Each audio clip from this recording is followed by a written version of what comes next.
अरे और वो तक्षक नाग जिंदा होकर के महाराज परीक्षित को डसने के लिए भागा और 1400 चेलों के साथ गुरुधन्वंतर परीक्षित को जिंदा करने के लिए चले।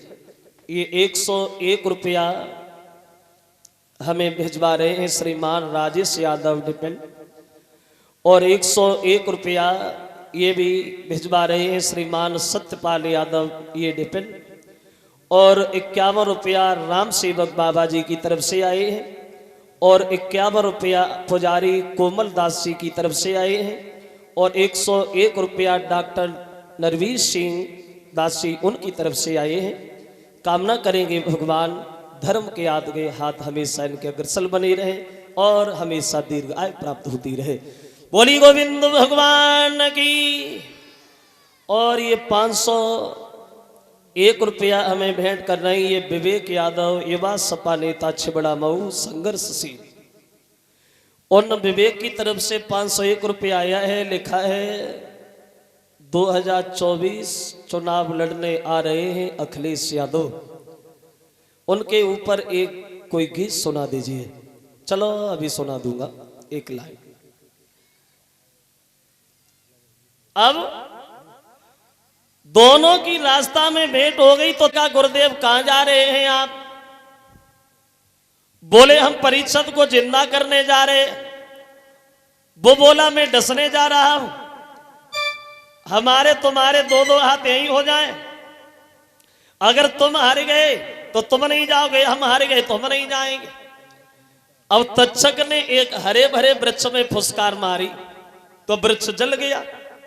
धनवंतर ने निगाह घुमाई, वृक्ष हरा भरा बन गया। तो तक्षक विचार करता है अगर गुरुजी पहुंच गए तो सरंगी ऋषि का श्राप झूठ हो जाएगा।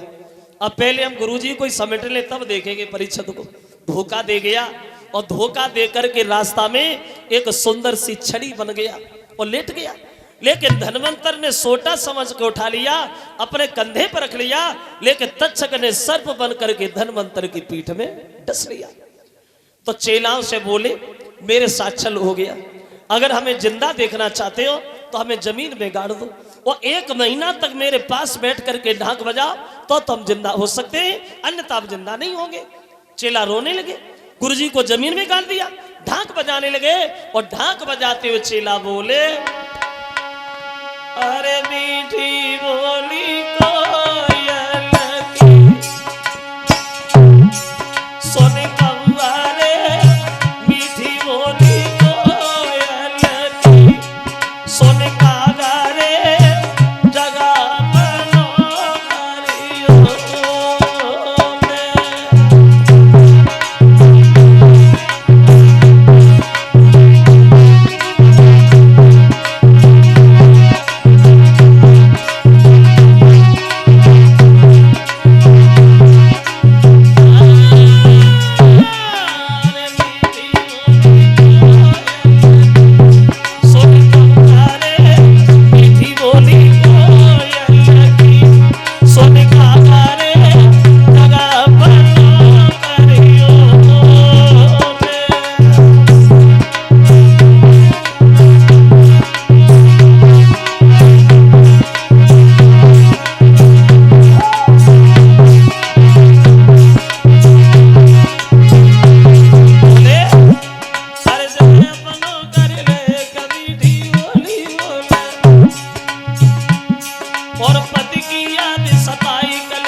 पहुंच गया, चेलाओं से बोला पागल हो सबके सब, अरे इन्हें उखाड़ के देखो, अगर जिंदा हो तो ढाक बजाना, मर गए हो तो तुम काहे को मरे जा रहे हो बिना मतलब में।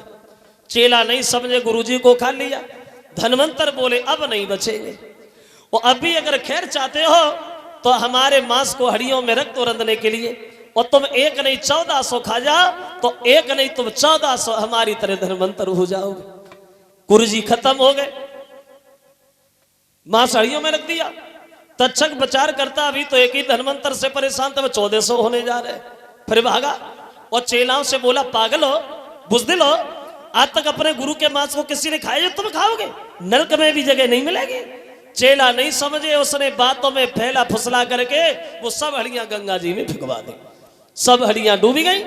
एक हड्डियां तैरती हुई बंगाल में पहुंच गई, और उधर एक बंगाल की स्त्री अपने पति से नाराज होकर के गंगा जी में डूबने आई। उसने धनवंतर के मांस को पहचान लिया और उसने वो मांस खा लिया, और वो जादूगरनी बन गई। उसने बंगाल में जाकर के हर स्त्री को जादू सिखा दिया। इस तरह से ये जादू हमारे यहाँ उत्तर प्रदेश से और बंगाल में चला गया।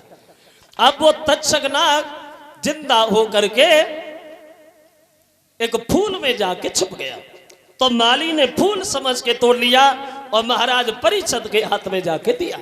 और जब वो फूल परीक्षित ने अपनी नाक से लगाया, आहा, हुआ ऐसा तो नाक तक फूल जाने वो आप पहुंचा कालमयी पति का, और तक्षक द्वारा और देहांत हुआ महापर सम्राट परीक्षित।